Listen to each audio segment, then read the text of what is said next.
common problem when curling hair is that sometimes you'll curl the hair and the curls will fall all the way to the bottom. So one way to actually fix that is curling the hair from the top and then working your way down. So again, you want to make sure you start from the top and then work your way down. You want to make sure you're distributing that heat evenly throughout the entire strand of hair. And by making sure you distribute heat evenly, you're going to get consistent curls throughout. And don't tug too hard on the curl, otherwise you'll straighten or loosen some of it.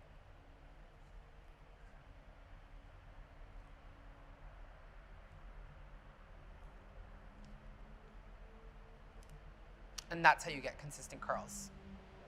A thing I hear a lot is people have a hard time getting the same curl pattern on both sides of the hair when they're styling their hair themselves. So I want to give you a couple tips on how to achieve that. First, what you want to make sure is that on either side, you're curling the hair away from the face. So sometimes with body positioning on one side, it'll be super easy and it'll feel natural and you can keep going away from the face. And then you switch up the body positioning and that can feel really uncomfortable and you end up doing this side towards the face, which will give you a completely different curl pattern and definitely not what you're looking for. Another thing that's very important is you want to make sure that the curls start at the same spot. So let's say I'm curling my hair on this side. I want to line it up where my eye's opening is usually where I like to start.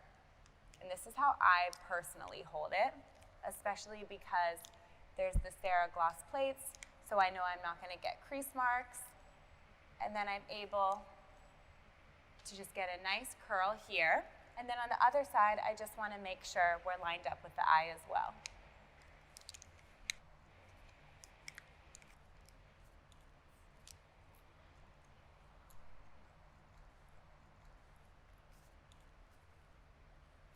And then that way you can see you get the same curl on either side.